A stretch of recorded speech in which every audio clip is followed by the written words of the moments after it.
Alam niyo, minsan sa isang maikling linya lang mula sa isang politiko, doon nabubuksan ang isang napakakomplikadong kwento. So ngayon, himayin natin itong usapin tungkol sa pananagutan ni Vice President Sara Duterte na nagsimula lahat sa isang tila simpleng komento. Yan, good luck sa kanya. Yan mismo ang naging sagot ni VP Sara sa mga kumakalat na chismis tungkol sa kalusugan ni Pangulong Marcos. Parang ang simple, no? Pero yung timing at kung bakit niya to sinabi, doon nagkakaroon ng bigat. So, ano ba talaga to? Isang sarcastic na punchline lang para mag-viral? O baka naman, isang kalkuladong galaw para ilihis yung atensyon nating lahat mula sa isang mas malaking issue na siyang mismong ang humaharap? At dito na nga papasok yung pinakapuso ng usapan natin, yung malaking pagkakaiba sa pagitan ng hamon na hinaharap ng Pangulo at ng Vice Presidente. Tingnan nyo to, para silang nasa magkaibang mundo, di ba? Sa isang banda, yung issue kay Pangulong Marcos, base sa chismis, nasagot na sa publiko at may medical clarification pa. Kumbaga, case closed. Sa kabilang banda naman, yung issue kay VP Sara nakabase sa mga dokumento at dumadaan sa isang formal at legal na proseso sa ilalim ng konstitusyon. So ang punto, isang kwentong humhupa laban sa isang prosesong formal na nagsisimula pa lang. Okay, ngayon, silipin natin yung mga detalye ng impeachment complaints. Sundan natin, yung money trail na siyang pinagmumulan ng lahat ng ito. Unahin natin itong kabuuang halaga 612.5 million pesos. Yan po yung kabuuang confidential funds na sinusuri ngayon. Hindi yan barya at yan yung numerong nasa gitna ng buong prosesong ito. Ngayon, mula sa daan-daang milyong yon, ito yung isang particular na halaga na talagang pinag-uusapan. 125 milyong piso. Bakit? Dahil di umano'y ginastos ito sa napakaikling panahon. At eto yung nakakagulat, yung P125 million pesos sinasabing naubos sa loob lang ng 7 araw. Grabe no? Kung i-compute mo yan, para kang gumagastos ng halos 18 milyong piso araw-araw. At sa gitna ng lahat ng investigasyon, may mga limabas na, mga kakaibang detalye na nagdulot ng mas marami pang tanong.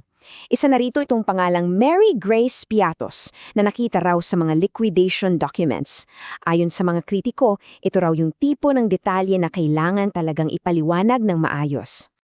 Alam nyo, sa kabila ng lahat ng ingay at banggayan sa politika, may isang bagay na malinaw. Umaandar na yung makina ng batas at mukhang hindi ito basta-basta mapipigilan. Idineklara na kaso yung mga impeachment complaint bilang sufficient informant substance. Ano bang ibig sabihin yan sa simpleng salita? Ibig sabihin, hindi na to basta haka-haka lang. Itinuturing na itong seryoso at may sapat na basehan para ituloy at pakinggan. At eto, kitang-kita yung pag-uusad niya.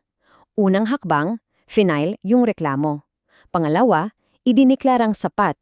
Pangatlo, yung hiling na itigil muna sana to, hindi pinagbigyan ng Korte Suprema. Kaya anong susunod? Dire-diretso na sa pagdinig sa Kamara. Ito napaka-importante nito ha. Hindi nag-issue ng TRO ang Korte Suprema, so walang pause button. Ang ibig sabihin yan, tuloy ang trabaho ng Kamara dahil yan naman talaga ang kapangyarihan nila ayon sa konstitusyon. Sige, lumayo mula tayo ng kaunti at tingnan yung mga nangyayari sa paligid. Lahat ba ng ito ay nagkataon lang? O baka namang may sadyang naglalatag ng mga distraction para malito tayong lahat? Kasi isipin niyo yung timing. Habang umaarangkada yung impeachment process, biglang naglabasan yung mga issue. Yung chismis sa kalusugan ng presidente, may coup daw, may palitan ng liderato sa Kamara, at may mga alegasyon pa ng banta mula raw sa vice-presidente. Sabay-sabay. At ayon sa ating source, ilang mambabatas na mismo ang nag-flag nito. Sabi nila, posibleng mga diversionary tactics daw yan. Ang goal, guluhin ang isip ng publiko, para yung atensyon natin malayo doon sa tunay na prosesong legal na kinakaharap ni VP Sara. Pero kung titingnan nating mabuti, yung ingay ay hanggang ingay lang. Yung mga chismis ng coup, pinabulaanan na ng armed forces. Yung usapang palitan ng liderato sa Kamara, nananatiling buo yung leadership. Ang mga institusyon matatag pa rin, habang yung tunay na proseso tuloy-tuloy lang. At dito na tayo babalik sa pinakasimula, doon sa linyang good luck sa kanya. Ngayong alam na natin yung buong konteksto, parang iba na yung dating, iba na yung bigat ng mga salita yon, di ba? Tandaan natin, yung issue ng Pangulo, isang chismis. Nasagot na, at ngayon, nawawala na. Isang pahayag lang, tapos ang kwento. Samantala, yung issue ng vice-presidente, ito ay isang prosesong konstitusyonal, nakasulat sa mga dokumento. At ang katotohanan, nagsisimula pa lang talaga. Hindi ito matatapos sa isang simpleng statement lang. Kailangan ito ng mga sagot na may basehan. Dahil yan ang dapat tandaan. Sa huli, ang isang impeachment ay hindi pinagpapasyahan ng mga linyang nagwa-viral online. Pinagpapasyahan ito ng boto, ng numero, ng mga mambabatas na hindi lang nakikinig sa mga sinasabi, kundi tumitingin sa mga dokumento at ebidensya. Kaya, ang tanong na iiwan natin sa inyo, kapag ang mga matatamis o matatapang na salita ay hinarap na sa opisyal na talaan o record, alin sa dalawa ang mananaig at magkakaroon ng huling say?